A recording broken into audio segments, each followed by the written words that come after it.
రేపే 4 ఆషాఢ అమావాస్య. మహాశక్తివంతమైన రోజు, పరమ పవిత్రమైన రోజు. ఆదివారంతో కలిసి వస్తుంది. దీనికి విపరీత శక్తులు ఉంటాయి. ఆషాఢ అమావాస్యకే చుక్కల అమావాస్య అని కూడా పేరు ఉంది. ఇది ఎన్నో వేల సంవత్సరాల తర్వాత వస్తున్న అద్భుతమైన అమావాస్య. అయితే ఈ అమావాస్య రోజు ఈ చెట్టును తాకితే చాలు, అదృష్టం మిమ్మల్ని వరిస్తుంది, ధనవర్షం కురుస్తుంది, అపర కుబేరులుగా మారిపోతారు. ఈరోజు ఈ చెట్టును తాకితే చాలు, దోషాలు మొత్తం కూడా ఈ రోజుతో పోతాయి. జన్మ జన్మల పాపాలు పోయి కోటి జన్మల పుణ్యం వస్తుంది. ఈరోజు ఈ చెట్టును తాకటం వలన మీ ఒంటికి దివ్య శక్తులు వస్తాయి, మీ సమస్యలు బాధలు పోతాయి, మీ జీవితం అద్భుతంగా మారిపోతుంది, మీ దశ తిరిగిపోతుంది. కనుక అందరూ కూడా ఈ ఆషాఢ అమావాస్య రోజు తప్పక ఈ చెట్టును తాకండి. మరి ఇంతకీ ఈ ఆషాఢ అమావాస్య రోజు ఏ చెట్టును తాకాలన్న విషయానికి ఇప్పుడు ఈ వీడియోలో వివరంగా తెలుసుకుందాం.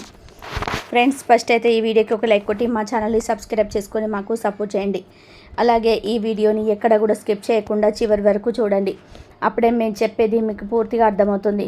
సామాన్యంగా అమావాస్య ప్రతి నెల వస్తుంది, కానీ అమావాస్య ఆదివారంతో కలిసి చాలా అరుదుగా వస్తుంది. ఆదివారంతో కలిసి వచ్చిన అమావాస్యకు అతీత శక్తులు ఉంటాయి. అయితే ఇంతటి శక్తివంతమైన ఈ అమావాస్య రోజు ఇంట్లో బియ్యం డబ్బాలో ఇది వేయండి చాలు. 4 వైపుల నుండి ధనం దూసుకు వస్తుంది, కోరుకున్నంత ధనం వస్తుంది, డబ్బుకు లోటు అనేది రాదు, ధనం ప్రవాహంలాగా వస్తుంది. ధన సమస్యలన్నీ కూడా పోతాయి, కష్టాలన్నీ కూడా పోతాయి, మీ దశ మారిపోతుంది, జీవితం మారిపోతుంది. బియ్యం అంటే అన్నపూర్ణాదేవి స్వరూపం. బియ్యాన్ని లక్ష్మీదేవిగా భావిస్తారు. బియ్యాన్ని హిందువులు ఎంతో పవిత్రంగా చూస్తారు. ఎందుకంటే బియ్యం లేకుండా, అన్నం తినకుండా ఏ మనిషి బ్రతకలేడు. ఎంత ధనవంతుడైనా సరే బియ్యం లేకుండా బ్రతకలేడు. ఎందుకంటే ఎంత ధనమున్నా ఆ ధనాన్ని తినలేరు, అన్నమే తింటారు. కనుక బియ్యానికి మన జీవితానికి సంబంధం ఉంది. అందుకే మన పెద్దలు బియ్యానికి ఎంతో ప్రాధాన్యత ఇచ్చేవారు. బియ్యాన్ని కింద ఒలకనిచ్చేవారు కాదు. ఒకవేళ ఒలికిన చేతితో ఎత్తేసేవారు, అంతేకాని చీపిరితో తుడిచేవారు కాదు. కాలితో బియ్యాన్ని తొక్కితే పాపం చుట్టుకుంటుందని చెప్పేవారు. ఎందుకంటే మన పెద్దలు బియ్యాన్ని అన్నపూర్ణాదేవి స్వరూపంగా భావించి ఎంతో గౌరవంగా చూసుకునేవారు. అందుకే వారు ఎప్పుడు ధనధాన్యాలకు లోటు లేకుండా సంతోషంగా ఉండేవారు. వారి మీద అన్నపూర్ణాదేవి అనుగ్రహం ఉండేది. కడుపు నిండా తినగలిగేవారు. మరి ఇప్పుడు కడుపు నిండా తినట్లేదా అంటే ఈ రోజుల్లో ఎవరు కడుపు నిండా తినట్లేదని చెప్పుకోవాలి. ఎందుకంటే ఈ కాలంలో మనుషులందరూ కూడా రకరకాల రోగాల బారిన పడి కడుపు నిండా తినలేకపోతున్నారు. రోగాలనే కాదు, కొంతమందికి రోగాలేమీ లేకపోయినా సరే కడుపు నిండా తిండి తినలేరు. అంటే మనశ్శాంతి లేకపోయినా, ఇంట్లో గొడవలు జరుగుతూ ఉన్నా మనం కడుపు నిండా తినగలమా? తినలేము. ఇలా ధనం ఉన్నా కూడా సృష్టిగా తినలేకపోతూ ఉన్నాము. ఇదంతా ఎందుకు జరుగుతుందంటే మన పెద్దలు పాటించిన నియమాలను మనం పాటించలేకపోవటం వల్లనే జరుగుతుంది. ఎవరైతే బియ్యాన్ని పవిత్రంగా చూస్తారో, ఈ బియ్యం వల్లనే మనం బ్రతుకుతున్నాం అని బియ్యాన్ని గౌరవిస్తారో, అలాంటి వారు ఎప్పుడు ఆనందంగా ఉంటారు, కడుపు నిండా తినగలుగుతారు. అలాంటి వారికి ఎలాంటి రోగాలు కూడా రావు, మనశ్శాంతిగా ఉండగలుగుతారు. ఇక బియ్యాన్ని అందరూ బియ్యం డ్రమ్లో స్టోర్ చేసుకొని పెట్టుకుంటారు. బియ్యం డ్రమ్లో ఆషాఢ అమావాస్య రోజు ఈ వస్తువును వేస్తే చాలు, మీకున్న ధన సమస్యలన్నీ కూడా పోయి ధనం మిమ్మల్ని వెతుక్కుంటూ వస్తుంది, ధనం మీ దగ్గరకు దూసుకు వస్తుంది అని పెద్దలు చెప్తున్నారు. మరి ఆషాఢ అమావాస్య రోజు బియ్యం డబ్బాలో ఏం వేయాలనే విషయాన్ని ఇప్పుడు ఈ వీడియోలో వివరంగా తెలుసుకుందాం. ఆషాఢ అమావాస్య రోజు బియ్యం డబ్బాలో ఈ ఒకటి వేస్తే చాలు, ధనపరమైన సమస్యలు పోతాయి, ధనం మిమ్మల్ని ఎత్తుక్కుంటూ వస్తుందని పండితులు చెప్తున్నారు. ఈ పరిహారం చేయటం వలన ధనానికి సంబంధించిన సమస్యలన్నీ కూడా తీరిపోయి డబ్బు బాగా వస్తుంది. అమ్మవారు మీ ఇంటికి వచ్చి తిష్ట వేసుకొని కూర్చుంటుంది. ఆషాఢ అమావాస్య అనేది చాలా శక్తివంతమైన అమావాస్య. ఈరోజు ఎటువంటి పరిహారాలు చేసినా అద్భుత ఫలితాలు వస్తాయి. ఈ రోజు కోసం చాలామంది క్షుద్ర పూజలు చేసేవారు, తాంత్రిక పూజలు చేసేవారు, సిద్ధులు, యోగులు ఎదురు చూస్తూ ఉంటారు. ఈ అమావాస్యకు ఎంతో శక్తి ఉంది కనుక ఈరోజు బియ్యం డబ్బాలో ఇది వేశారంటే మీ జీవితంలో దరిద్రాలన్నీ కూడా పోతాయి, తరతరాలకు తరగని ఐశ్వర్యం వస్తుంది. కొంతమంది బియ్యం మూట తెచ్చి ఆ మూటను విప్పి అలా ఉంచేసి బియ్యాన్ని వాడుతూ ఉంటారు. కానీ అది మంచి పద్ధతి కాదు. బియ్యాన్ని ఎప్పుడైనా సరే డబ్బాలో వేసి స్టోర్ చేసుకొని వాడుకోవాలి. అలా వాడుకుంటేనే లక్ష్మీ కటాక్షం మన మీద ఉంటుంది. చాలామంది బియ్యం డబ్బాను ఇంట్లో ఎక్కడ పడితే అక్కడ ఏదో ఒక గదిలో పెట్టేస్తూ ఉంటారు. కానీ అలా ఎక్కడ పడితే అక్కడ పెట్టేయకూడదు. బియ్యం డబ్బాను ఎప్పుడైనా సరే వంటగదిలోనే పెట్టుకోవాలి. అలా వంటగదిలో పెట్టిన బియ్యం డబ్బాలో ఆషాఢ అమావాస్య రోజు ఇది వేస్తే చాలు, తరతరాలకి తరగని ఐశ్వర్యం వస్తుంది. అసలు ఏం చేయాలి అంటే ఏమీ లేదు. ఈ అమావాస్య రోజు చక్కగా ఒక పసుపు రంగులో వస్త్రాన్ని తీసుకోండి. అంటే కొత్త వస్త్రాన్ని, ఇప్పటి వరకు వాడని వస్త్రాన్ని తీసుకోండి.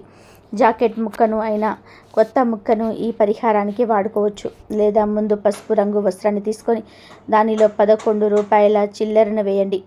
చేతి రుమాలు అంత సైజులో ఉన్న వస్త్రాన్ని తీసుకొని దానిలో 11 రూపాయల కాయిన్స్ వేయండి. అంతా చిల్లరని వేయండి.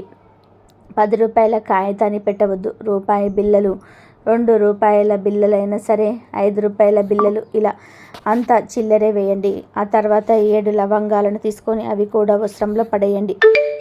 లవంగాలకు చెడును తొలగించే అతీత శక్తులు ఉన్నాయి. మన కష్టాలను తొలగించే, మన జీవితాన్ని మార్చే శక్తులు 7 లవంగాలను వస్త్రంలో వేయండి. అలాగే వెల్లుల్లి రెబ్బలు కూడా ఉంటాయి కదా, ఆ వెల్లుల్లి రెబ్బలు కూడా 5 తొక్క తీయని వెల్లుల్లి రెబ్బలను కూడా వస్త్రంలో వేయండి. వెల్లుల్లి రెబ్బలు కూడా చాలా శక్తివంతమైనవి. చెడును తొలగించే శక్తి వెల్లుల్లి రెబ్బలకు ఉంది కనుక 11 రూపాయల నాణాలు, 7 లవంగాలు, 5 వెల్లుల్లి రెబ్బలను వస్త్రంలో వేసి ఆ వస్త్రాన్ని చిన్న మూటలాగా కట్టండి. తర్వాత ఈ మూటను మీ చేతిలో పట్టుకొని లక్ష్మీదేవి ఫోటో ముందు నిలబడి మీ సంకల్పాన్ని చెప్పుకోండి. అమ్మ లక్ష్మీదేవి, మా ఇంట్లో ఉన్న దరిద్రం పోవాలి అని, ధన సమస్యలు, ఆరోగ్య సమస్యలు, అప్పుల బాధలు అన్నీ పోవాలి, ధనం కలిసి రావడం కోసం ఈ పరిహారం చేస్తున్నాము.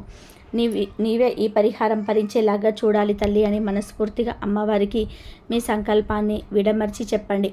అలా మీ కోరికను చెప్పుకున్న తర్వాత ఈ మూటను తీసుకొని వెళ్ళి బియ్యం డబ్బాలో వేసేయండి. అంటే పైన వేసి వదిలివేయకుండా బియ్యం లోపలకు పెట్టండి. బయటకు కనిపించకుండా బియ్యం లోపలకు తోసేయండి. అంతే. ఆషాఢ అమావాస్య రోజు ఇలా బియ్యం డబ్బాలో ఈ మూటను వేస్తే మీకున్న ధన సమస్యలన్నీ కూడా పోతాయి. ధనం మిమ్మల్ని వెతుక్కుంటూ వస్తుంది. ధనం సంపాదించే అవకాశాలు మిమ్మల్ని వెతుక్కుంటూ వస్తాయి. 4 వైపుల నుండి ధనం దూసుకు వస్తుంది.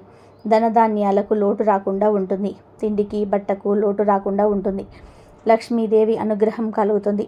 అంతేకాదు కొంతమంది ఆడవాళ్ళు ఎంత కష్టపడి వంట చేసినా రుచి పచి ఉండదు. అలాంటి వారు ఈ పరిహారం చేసుకుంటే మీ వంటకాలలో రుచి పెరుగుతుంది. కడుపు నిండా ప్రశాంతంగా భోజనం చేయగలుగుతారు. కనుక అందరూ తప్పకుండా ఈ పరిహారాన్ని చేయండి. బియ్యం డ్రమ్ములో పెట్టిన మూటను ఎప్పుడు తీయాలి అనే సందేహం మీకు రావచ్చు. ఎప్పుడైతే డబ్బాలోని బియ్యం నిండుకొని స్టోరేజ్కి వస్తాయో అప్పుడు ఈ మూటను తీసేసి దానిలోని లవంగాలను, వెల్లుల్లిని ఏదైనా చెట్టు మొదట్లో పడేయండి. 11 రూపాయలను మాత్రం ఎవరైనా అడుక్కునే వారికి ఇచ్చేయండి. ఏదైనా గుడి ఉండిలో వేసేయండి. తర్వాత దగ్గరలో వచ్చే అమావాస్య రోజు మళ్ళీ పరిహారం చేసుకోండి. ఒకసారి వాడిన వస్త్రాన్ని 3 సార్లు ఈ పరిహారానికి వాడుకోవచ్చు. అమావాస్య రోజు ఇలా చిన్న పరిహారం చేసుకుంటే మీ జీవితం అద్భుతంగా మారుతుంది. సమస్యలన్నీ కూడా పోతాయి. ధనధాన్యాలకు లోటు రాదు. కనుక మీరు కూడా ఆషాఢ అమావాస్య రోజు బియ్యం డబ్బాలో దీనిని వేసి శుభ ఫలితాలను పొందండి. ఆషాఢ అమావాస్య రోజు కాకి కనబడితే ఈ చిన్న పని చేయండి చాలు. 90 నిమిషాల్లో లక్షలు కాదు కోట్లు వచ్చి పడతాయి. ఈ అమావాస్య ఆదివారంతో కలిసి వస్తుంది. ఆదివారం అమావాస్య కలిసి రావడం చాలా విశేషం కనుక ఈరోజు కాకి కనిపిస్తే ఈ చిన్న పని చేయండి చాలు. సకల దేవతల అనుగ్రహం కలుగుతుంది. పితృదేవతల అనుగ్రహం కలుగుతుంది. మీకు ఉండే కష్టాలన్నీ కూడా తొలగిపోతాయి. సమస్యలన్నీ కూడా పోతాయి. మీకు కావలసినంత ఐశ్వర్యం వస్తుంది. ఆదివారము అమావాస్య తిథి కలిసి వస్తే దానిని చాలా శక్తివంతమైన రోజుగా భావిస్తారు. ఈ రోజుకు 1000 సూర్యగ్రహణాల శక్తి ఉంటుంది. ఇది సూర్య భగవానుడికి ఎంతో ఇష్టమైన రోజు. ఈరోజు చక్కగా ఉదయాన్నే నిద్రలేచి చెంబడు నీళ్లు తీసుకొని ఆ నీటిలో చిటికెడు కుంకుమను వేసి ఆ నీటిని సూర్యుడికి ఆర్జ్యం ఇవ్వాలి. ఇలా ఆర్జ్యం ఇవ్వడం వలన చక్కటి ఆరోగ్యము, ఐశ్వర్యము ప్రాప్తిస్తుంది. ఈ ఆదివారం అమావాస్య అనేది పితృదేవతలకు కూడా ఎంతో ఇష్టం కనుక ఈ అమావాస్య రోజు తప్పనిసరిగా పితృతర్పణాలు సమర్పించాలి. అంతేకాదు ఈ అమావాస్య రోజు మీ ఇంట్లోని చనిపోయిన పెద్దవాళ్ళు మీ ఇంటి వద్దకు వస్తారు. అది కూడా కాకుల రూపంలో వస్తారని పురాణాలలో చెప్పారు కనుక అమావాస్య రోజు ఇంటి వద్దకు కాకులు వస్తే వాటిని తరమకూడదు. ఇక ఎంతో శక్తివంతమైన ఈ అమావాస్య రోజు కాకి కనబడితే ఇలా చేయండి చాలు. 90 నిమిషాల్లో లక్షలు కాదు కోట్లు వస్తాయి. సమస్యలన్నీ కూడా పోతాయి, కష్టాలన్నీ కూడా పోతాయి, సకల ఐశ్వర్యాలు సిద్ధిస్తాయని పండితులు చెప్తున్నారు. మరి ఆషాఢ అమావాస్య రోజు కాకి కనిపిస్తే ఏం చేయాలనే విషయాన్ని ఇప్పుడు ఈ వీడియోలో వివరంగా తెలుసుకుందాం. ఎంతో శక్తివంతమైన ఈ అమావాస్య రోజు కాకి కనిపిస్తే ఈ చిన్న పని చేస్తే చాలు, లక్షలు కాదు కోట్లు వస్తాయని శాస్త్రాలు చెప్తూ ఉన్నాయి. కాకులు మనకు రోజు కనిపిస్తూనే ఉంటాయి. ఉదయం లేచినప్పటి నుండి సాయంత్రం వరకు మనుషుల మధ్యనే తిరుగుతూ ఉంటాయి కాకులు. కాకి కూడా గొప్ప జీవి. చాలామంది నల్లగా ఉన్నవారిని కాకిలాగా నల్లగా ఉన్నావు అని, గట్టిగా అరిచేవారిని కాకిలాగా అరుస్తున్నావు అని ఎక్కిరిస్తూ ఉంటారు. కానీ అది మహాపాపం. కాకి గురించి ఎప్పుడు చులకనగా మాట్లాడకూడదు. కాకిని దేవుడు ఎందుకు సృష్టించాడంటే వ్యర్థాలను హరించడానికి. భూమి మీద కాకులు లేకపోతే వ్యర్థాలు పెరిగిపోతూ ఉంటాయి. ప్రతి జీవి వలన భూమికి ఏదో ఒక ఉపయోగం ఉంటుంది. కాకి వలన కూడా భూమికి ఉపయోగం ఉంది. కాకులు చాలా గొప్ప జీవులు. అందుకే కాకులలో కూడా దేవతలను చూడమని మన గ్రంథాలు చెప్పాయి. కాకులు చాలా తెలివైన పక్షులు. కాకులు నల్లగా ఉంటాయి. నలుపును అపార శక్తికి, దివ్య దృష్టికి సంకేతంగా భావిస్తారు. ఒకసారి రావణుడి భార్య నుంచి తప్పించుకోవడానికి దేవతలంతా కూడా ఒక్కొక్క జంతువులోకి ప్రవేశించారు. కుబేరుడు లేడిలోకి ఇంద్రుడు, నెమలిలోకి వరుణుడు, యముడు కాకిలోకి ప్రవేశిస్తాడు. రావణుడి నుంచి తప్పించుకున్న తర్వాత ఆయా జంతువుల శరీరంలో నుంచి బయటకు వచ్చిన దేవతలు వాటికి వరాలు ఇస్తారు. లేడికి ఒళ్ళంతా కళ్ళు ఉన్నట్టు అందంగా ఉండే వరం ఇచ్చాడు ఇంద్రుడు. అందుకే లేడు ఒళ్ళంతా కళ్ళు ఉన్నట్టు కనిపిస్తుంది. వర్షం పడే సమయంలో ఆనందంతో పురివిప్పి అందంగా ఉండేలాగా నెమలికి పింఛం ఇచ్చాడు వరుణుడు. బలవర్ణనం తప్ప స్వతహాగా మరణం ఉండదని వరం ఇచ్చాడు యముడు. అంతేకాదు తాను ప్రాణులన్నిటికీ రోగాలను కలిగించేవాడు గనక తానే స్వయంగా కాకి రూపాన్ని ధరించినందువలన ఆనాటి నుండి కాకులకు సాధారణంగా రోగాలు ఏమీ రావు అని అన్నాడు. అవి చిరాయువులై ఉంటాయి. కాకులకు వరాన్ని ఇచ్చాడు యముడు. మరణించిన వారికి సమర్పించే పిండాలను కాకులు తిన్నప్పుడే నరకలోకంలో ఉండేవారికి తృప్తి కలుగుతుందని అన్నాడు. యముడు స్వయంగా కాకులకు ఈ వరాలను ఇచ్చినందువలనే ఈనాటికి పితృకర్మల విషయంలో కాకులకు పిండాలు పెడుతూ ఉన్నారు. ముఖ్యంగా కాకులు అమావాస్య రోజు ఇంటి దగ్గరకు రావడాన్ని చాలా అదృష్టంగా భావిస్తారు. అలా కాకులు వస్తే పితృదేవతలే వచ్చారని అర్థం. ఇలా అమావాస్య రోజు మీ ఇంటి దగ్గరకు వస్తే లేదా అమావాస్య రోజు మీకు కాకి కనిపిస్తే ఆ కాకికి ఆహారం పెట్టండి. అంటే మీ ఇంట్లో ఏమి ఉంటే అవి ఒక ప్లేట్లో కానీ పేపర్లో కానీ వేసి పెట్టండి. అన్నము, కూర లేదా అట్టు, ఇడ్లీ లేదా చెకోడీలు, స్నాక్స్ ఇలా ఏ పదార్థాలనైనా సరే పెట్టవచ్చు. వీటితో పాటు గ్లాస్ నీళ్ళను కూడా పక్కన పెట్టండి. ఇలా పెట్టిన ఆహారాన్ని కాకులు తినాలి. కాకులు ఆ ఆహారాన్ని తినటం వలన మీకు ఉన్న చెడంతా కూడా పోతుంది. మీకున్న దరిద్రాలన్నీ కూడా పోతాయి. కష్టాలన్నీ కూడా పోతాయి. పితృదేవతల అనుగ్రహం కలుగుతుంది. ఈరోజు కాకులకు ఆహారం పెడితే మీ పెద్దల ఆకలి దప్పికలు తీరుతాయి. అంటే పితృదేవతల ఆకలి దప్పికలు తీరుతాయి. మీ వారు నీ కుటుంబాన్ని దీవించాలి వెళ్తారు. ఇలా ఈరోజు కాకి కనిపిస్తే ఆ కాకికి ఆహారం పెట్టి 3 సార్లు ఓం నమః శివాయ అని మనసులో అనుకోండి. ఇలా ఈ అమావాస్య రోజు చేస్తే మీ పితృదేవతల సంతోషించి దీవించి వెళ్తారు. మీకున్న కష్టాలు పోతాయి, దోషాలు పోతాయి, ధన సమస్యలు పోతాయి, లక్షలు కాదు కోట్లు వస్తాయి. 90 నిమిషాల్లో మీరు ఏదో ఒక శుభవార్తనైతే వింటారు. మీ కష్టాల నుండి బయటపడే మార్గం తెలుస్తుంది. కాబట్టి మీరు కూడా శక్తివంతమైన ఈ అమావాస్య రోజు కాకి కనిపిస్తే ఇప్పుడు మనం చెప్పుకున్న విధానంగా చేసే శుభ ఫలితాలను పొంది సంతోషంగా జీవించండి. ఈ అమావాస్య తేదీ ఆదివారంతో కలిసి వస్తుంది. చాలా శక్తివంతమైనది, చాలా అరుదైనది. ఆదివారం అమావాస్య కలిసి రావడం చాలా విశేషం అని గ్రంథాలు చెప్తున్నాయి. అమావాస్య ఆదివారం కలిసి వస్తే దానిని భాను అమావాస్య అని కూడా పిలుస్తారు.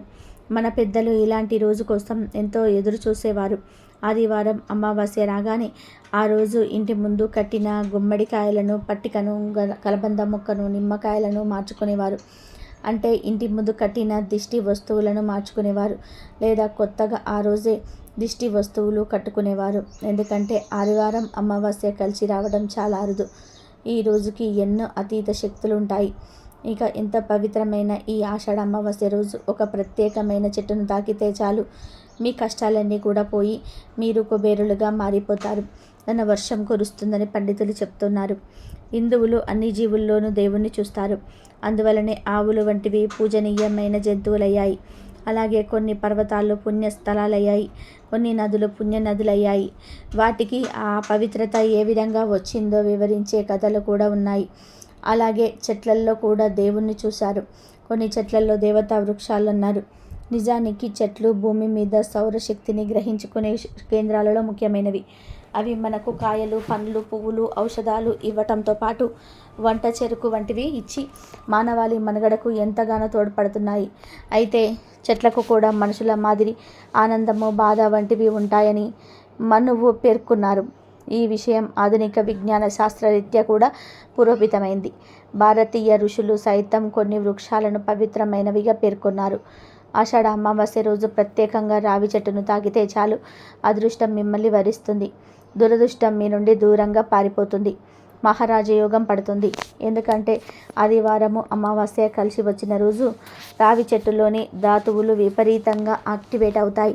కనుక ఈరోజు మీకు ఎక్కడ రావి చెట్టు కనిపించినా ఆ రావి చెట్టు దగ్గరికి వెళ్ళి ఆ చెట్టుకు కొన్ని నీళ్లు పోయండి. తర్వాత ఆ రావి చెట్టుకు 3 ప్రదక్షిణాలు చేయండి. తర్వాత 11 సార్లు రావి చెట్టును తాకండి. ఇలా ఈ రోజును రావి చెట్టును తాకితే మీ దశ ఈ రోజుతో మారిపోతుంది. మీ ఇంట్లో ధనవర్షం కురుస్తుంది. ఈ అమావాస్య చాలా శక్తివంతమైనది. ఈరోజు రావి చెట్టుకు విపరీత శక్తులు వస్తాయి కనుక 11 సార్లు తాకండి. తర్వాత ఈ రాగి చెట్టు కింద ఒక 2 నిమిషాలు కూర్చోండి. రావి చెట్టు నుండి వచ్చే గాలిని పీల్చండి. ఇలా ఈరోజు చేస్తే మీ ఒంట్లోకి దైవిక శక్తులు వస్తాయి. మీ ఒంట్లోని రోగాలు, నెగిటివ్ ఎనర్జీ మొత్తం కూడా పోతుంది. ఇప్పుడు మనం చెప్పుకున్న ప్రక్రియ అంతా కూడా చేయలేని వారు జస్ట్ 11 సార్లు రావి చెట్టును తాకి ఆ తర్వాత 2 నిమిషాలు రావి చెట్టు దగ్గర కూర్చొని ఇంటికి వచ్చేస్తే చాలు, మీకు అదృష్టం పడుతుంది. మీ తలరాత ఈ రోజుతో మారిపోతుంది. మీ దశ తిరిగిపోతుంది. ధనవర్షం కురుస్తుంది. మీరు కుబేరులుగా మారిపోతారు. మీ శరీరానికి దివ్య శక్తులు వస్తాయి. అన్ని వృక్షాల్లోకెల్లా రావి చెట్టు పరమ పవిత్రమైనదని శ్రీమద్ భాగవతంలో శ్రీకృష్ణ భగవానుడు చెప్పాడు. రావి చెట్టును విష్ణు నివాసంగా పరిగణిస్తారు. అశ్వత్థ వృక్షంగా శుద్ధికెక్కిన ఈ రావి చెట్టు కింద పరమ భక్తులైన హిందువులు తమ ప్రాణాలను సైతం వదిలిపెట్టడానికి ఇష్టపడుతూ ఉంటారు. సాక్షాత్తు విష్ణుమూర్తి ప్రతిరూపమే రావి చెట్టు అని విశ్వసిస్తూ ఉంటారు. రావి చెట్టును పూజించటం వలన గ్రహ బాధలు తొలగిపోతాయి. ఈ చెట్టులో ఎన్నో ఔషధ గుణాలు ఉన్నాయి. ఈ చెట్టు యొక్క బెరడు, ఆకులు ఎన్నో వ్యాధుల నివారణకు ఉపయోగపడతాయని ఆయుర్వేద నిపుణులు చెప్తున్నారు. రావి చెట్టును పూజించటం హిందూ మతంలో చాలా ముఖ్యమైన ఆచారం. దాదాపుగా ప్రతి దేవాలయంలోనూ రావి చెట్టు ఉంటుంది. రావి చెట్టును భగవత్ స్వరూపంగా హిందువులు భావిస్తారు. రాత్రి పూట కూడా ఆక్సిజన్ను అందించే అతి తక్కువ చెట్లలో రావి చెట్టు కూడా ఒకటి. రావి చెట్టు అనేక రోగాలను నయం చేస్తుంది. గాలిలో ఉన్న అనేక రకాల బ్యాక్టీరియాను నాశనం చేస్తుంది. బ్రహ్మ పురాణ ప్రకారం రావి చెట్టు శ్రీ మహావిష్ణువును జన్మస్థలం. అంతేకాదు శ్రీ మహాలక్ష్మి కూడా రావి చెట్టుపై నివసిస్తుంది. బ్రహ్మ, విష్ణు, పరమేశ్వర్లు కూడా రావి చెట్టుపైనే ఉంటారనే పురాణాల గాథలు చెప్తున్నాయి. రావణాసురుడిని చెలలో ఉన్న సీతమ్మ రావుని చెట్టు నీడనే ఉండేది. సీతమ్మకు ఆశ్రయం ఇచ్చిన రావి చెట్టు అంటే హనుమంతుడికి ఎంతో ఇష్టమని రామాయణం తెలుపుతుంది. కాబట్టి మీరు కూడా ఈ అమావాస్య రోజు రావి చెట్టును తాకి శుభ ఫలితాలను పొందండి. ఆషాఢ మాసంలోని చివరి రోజైన అమావాస్యను శుక్ల అమావాస్య అని, వాజసనీయ అమావాస్య అని అంటారు. ఈ రోజున పితృదేవతలను స్మరించుకున్న, గౌరీ వ్రతం చేసిన, దీప పూజ నిర్వహించిన గొప్ప ఫలితం దక్కుతుందని శాస్త్రాలు తెలియజేస్తున్నాయి. పంచాంగం ప్రకారం జనవరిలో వచ్చే మకర సంక్రాంతికి ఎంత ప్రాముఖ్యత ఉందో ఆషాఢ మాసం చివరి రోజులో వచ్చే కర్కాటక సంక్రాంతికి కూడా అంతే ప్రాధాన్యత ఉంటుంది. మకర సంక్రాంతి సమయంలో ఉత్తరాయణం మొదలైతే కర్కాటక సంక్రాంతికి దక్షిణాయనం మొదలవుతుంది. దక్షిణాయన కాలంలో పితృదేవతలు మనకు సమీపంలోనే ఉంటారని శాస్త్రాలు చెప్తున్నాయి. అందుకే దక్షిణాయనంలో వచ్చే తొలి అమావాస్య అయినటువంటి ఈ రోజున పితృదేవతలకు ఆహ్వానం పలుకుతూ తర్పణాలను విడిస్తే మంచిదని పెద్దలు సూచిస్తున్నారు. ఆషాఢ అమావాస్య రోజున గౌరీ పూజలు చేస్తారు. ఆషాఢ అమావాస్య మరుసటి రోజు నుండి శ్రావణ మాసం మొదలవుతుంది.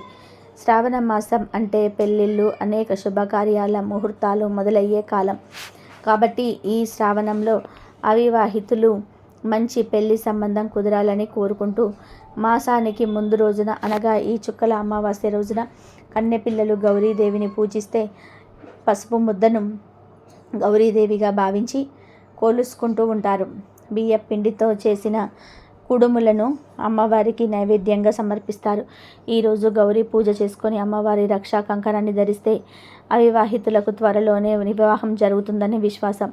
ఈ అమావాస్య రోజున పెళ్లి కాని వారే కాదు, కొత్త కోడళ్లకు కూడా చుక్కల అమావాస్య పేరుతో ఒక నోమును నోచుకుంటారు. కొత్త కోడళ్ళ గౌరీ పూజను చేసి సంధ్యావేళల్లో నిష్టగా ఉపవాసాన్ని ఆచరిస్తారు. అమ్మవారి ముందు 100 చుక్కలు పెట్టి వాటి మీద 100 దారపు పోగులను పెడతారు. ఆ దారపు పోగులను ఒక దండగా అల్లుకొని మరునాటి వరకు ధరిస్తారు. స్తోమత ఉన్నవారు నోమును సందర్భంగా బంగారపు చుక్కలను కూడా పూర్వకాలంలో దానం చేసేవారు. దక్షిణాయనం ఖగోళానికి సంబంధించిన పండుగ కాబట్టి ఆకాశంలో చుక్కలను సూచిస్తూ ఈ నోము ఆచారంగా మొదలై ఉండవచ్చును అని పెద్దలు అంటున్నారు. తమ మాంగళ్యం కలకాలం క్షేమంగా ఉండాలన్నదే ముత్తైదువుల కోరిక. ఆషాఢ మాసంతో సూర్యుడు దక్షిణాయనానికి ప్రయాణిస్తాడు. రాత్రి వేళలు పెరుగుతాయి, చలి మొదలవుతుంది. చలి చీకటి అనేది అజ్ఞానానికి, బద్ధకానికి, అనారోగ్యానికి చిహ్నాలు. వాటిని ప్రాలదోలి వెలుగును, వేడిని ఇచ్చేది దీపాలు. అందుకు సూచనగా ఆషాఢ అమావాస్య రోజు దీప పూజను చేస్తారు. ఇందుకోసం పీటలు లేదా చెక్క పలకలను శుభ్రంగా అలికి వాటి మీద ముగ్గులు వేస్తారు. ఆ పలకల మీద ఇంట్లో ఉన్న దీప స్తంభాలు లేదా కుందులను పెడతారు. ఆ దీపాలలో పసుపు కుంకుమలతో అలంకరించి వెలిగిస్తారు. అలాగే అమావాస్య రోజు శివుని పూజించినా కూడా విశేషమైన ఫలితాలు కలుగుతాయి. ఇక ఈ ఆషాఢ అమావాస్య రోజు గోమాతను పూజించటం వలన ముక్కోటి దేవతలను పూజించిన ఫలితం లభిస్తుంది. అంతేకాదు ఆషాఢ అమావాస్య రోజు గోమాత కనిపిస్తే, కొన్ని రకాల ఆహారాలను తినిపిస్తే రకరకాల దోషాలు పోతాయి. తరతరాలకు తరగని ఐశ్వర్యం వస్తుందని వేదశాస్త్రాలు చెప్తున్నాయి. మరి ఎంతో పవిత్రమైన గోవుకు ఆషాఢ అమావాస్య రోజు ఏం తినిపించాలి అంటే, ఆషాఢ అమావాస్య రోజు పచ్చి గడ్డిని గోవుకు ఆహారంగా పెట్టడం వలన సకల ఐశ్వర్యాలు కలుగుతాయి, కష్టాలు పోతాయి. అలాగే ఈరోజు ఉప్పును గోవుకు ఆహారంగా పెడితే ధన సమస్యలు పోతాయి, అప్పులు తీరిపోతాయి, సంపాదన పెరుగుతుంది. అంటే డైరెక్ట్గా ఉప్పును పెట్టకూడదు. అన్నంలో చిటికెడు ఉప్పు కలిపి ఆ అన్నాన్ని గోవుకు ఆహారంగా పెట్టండి. ఇలా పెడితే అప్పులు తీరిపోతాయి, సంపాదన పెరుగుతుంది. ఈరోజు గోమాత కనిపిస్తే ఆ గోమాతకు నానబెట్టిన శనగలను తినిపిస్తే ఆధ్యాత్మిక చింతన లభిస్తుంది, సన్మార్గంలో నడవవచ్చు, దైవ చింతన పెరుగుతుంది. మీకు ఎవరైనా శత్రువులు ఉంటే ఈరోజు గోమాతలకు దోసకాయలను పెట్టాల్సి ఉంటుంది. దీంతో శత్రు నివారణ జరుగుతుంది. ఈరోజు గోమాతలకు బెండకాయలను తినిపిస్తే మనోధైర్యం పెరుగుతుంది. ఏ పని చేయడానికైనా కావలసినంత ధైర్యం వస్తుంది. బాగా అప్పులున్న వాళ్ళు ఆషాఢ అమావాస్య రోజు నానబెట్టిన కందులను గోమాతకు తినిపించాలి. దీంతో రుణ విముక్తి చెందుతారు. పిల్లలు విద్యారంగంలో ఎదగాలంటే వారి తల్లిదండ్రులు ఈరోజు గోమాతలకు నానబెట్టిన పుట్టు పెసరపప్పు తినిపెట్టాలి ఉంటుంది. మానసిక ప్రశాంతత కావాలనుకునేవారు ఈరోజు గోమాతలకు దొండకాయలు పెట్టాలి. గోమాతకు అరటి పండ్లు తినిపిస్తే ఉన్నత పదవి పొందుతారు. సంతానం కోసం వేచి చూస్తున్న వారు ఈరోజు గోమాతకు వంకాయలను తినిపిస్తే ఫలితం ఉంటుంది. వ్యాపారంలో అభివృద్ధిని కోరుకునేవారు గోమాతకు క్యారెట్లను పెట్టాలి. నరఘోష ఉన్నవాళ్ళు గోమాతకు బంగాళదుంపలను తినిపించాలి. వివాహం కాని వారు గోమాతకు టమాటాలను పెట్టాలి. ఈరోజు గోమాతకు బీట్రూట్, పాలకూర తినిపిస్తే మీరు ధనవంతులు అవుతారు, ఐశ్వర్య ప్రాప్తి కలుగుతుంది. ఆషాఢ అమావాస్య రోజు గోమాత కనిపిస్తే ఆ గోమాతకు నానబెట్టిన ఉలువలు పెడితే వృత్తిలో నిలకడ లభిస్తుంది. ఇలా ఆషాఢ అమావాస్య రోజు ఆయా పదార్థాలను భక్తితో గోవులకు సమర్పించుకుంటే మీకు ఉన్న సమస్యలు సులభంగా పోతాయి. తరతరాలకు తరగని ఐశ్వర్యం వస్తుంది. సకల దేవతల అనుగ్రహం కలుగుతుంది. నరకాలు తప్పుతాయి, కష్టాలన్నీ కూడా పోతాయి. లక్ష్మీదేవి అనుగ్రహం కలుగుతుంది. మీ దశ మారిపోతుంది, రాజయోగం పడుతుంది. అమావాస్య చాలా శక్తివంతమైనది కనుక ఈరోజు కొన్ని పనులు చేయకూడదు. కాదని చేస్తే దరిద్రం పడుతుంది. ఈ ఆషాఢ అమావాస్య రోజున పొరపాటున కూడా చీపురు కొనకూడదు. ఈరోజు చీపురు కొంటే లక్ష్మీదేవి కటాక్షం తగ్గిపోతుంది. ఈరోజు వివాహం, గృహప్రవేశం, నామకరణం మొదలైన శుభకార్యాలు చేయటం నిషిద్ధం. ఈ అమావాస్య రోజున స్త్రీలను, వృద్ధులను, పేదవారిని అవమానించకూడదు. వీలైనంత ఎక్కువ మంది నిరుపేదలకు సహాయం చేయాలి. ఈ అమావాస్య రోజు పొరపాటున కూడా సూర్యోదయం తర్వాత నిద్రలేవకూడదు. అంటే సూర్యోదయానికి పూర్వమే నిద్రలేవాలి. ఇలా ఈరోజు చేయకపోతే అది దరిద్రానికి సంకేతం అవుతుంది. ఇలా నిద్రలేచి తలస్నానం తప్పకుండా చేయాలి. ఈరోజు తలస్నానం చేయకపోతే దరిద్రం. ఇలా తలస్నానం చేసే సమయంలో షాంపూలు ఏమీ వాడకుండా కేవలం తల మీద నీటిని మాత్రమే పోసుకోవాలి. ఆషాఢ అమావాస్య రోజు షేవింగ్, గడ్డం చేసుకోకూడదు. గోర్లు కత్తిరించుకోవడం అస్సలు చేయకూడదు. ఇలాంటి పనులు ఎంతో శక్తివంతమైన ఈ అమావాస్య రోజు చేస్తే దరిద్రం చుట్టుకుంటుంది. ఇలాంటి పనుల వల్ల భవిష్యత్తులో ఆర్థిక సమస్యలు ఎదురవుతాయి. పూర్వం అమావాస్య రోజు మధ్యాహ్నం మాత్రమే భోజనం చేసి రాత్రి అల్పాహారం తీసుకునేవారు. ఎందుకంటే అమావాస్య రోజు రాత్రి ఆహారం భుజించటం అనారోగ్యానికి దారితీస్తుంది. ఇక ఈరోజు ముఖ్యంగా ఉదయం 5 గంటల నుండి 6 గంటల మధ్యలో, సాయంత్రం 5 గంటల నుండి 6 గంటల మధ్య తలకు నూనె పెట్టకూడదు. ఈ అమావాస్య రోజు ఇలా చేస్తే దరిద్రం పడుతుంది. అదేవిధంగా ఈరోజు పొరపాటున కూడా మధ్యాహ్నం నిద్రించకూడదు. దరిద్ర దేవతను ఆహ్వానించినట్లు అవుతుంది అని శాస్త్రాలు చెప్తూ ఉన్నాయి. ఇదండి ఈరోజు వీడియో. నా వీడియో కనుక నీకు నచ్చినట్లయితే ప్లీజ్ లైక్ చేయండి, షేర్ చేయండి, సబ్స్క్రైబ్ చేయండి. మరొక మంచి వీడియోతో మళ్ళీ కలుద్దాం. కాబట్టి ఆషాఢ అమావాస్య రోజు ఈ విధంగా చేసుకోండి. ఆయురారోగ్య అష్టైశ్వర్యాలతో ఉండండి. ఈ చెట్టును తాకండి. అలాగే కాకి కనపడితే ఏదైనా పెట్టండి, నీళ్లు పెట్టండి. ఇలా పెట్టినట్లయితే ఆశీర్వాదం ఎప్పుడు ఉంటుంది.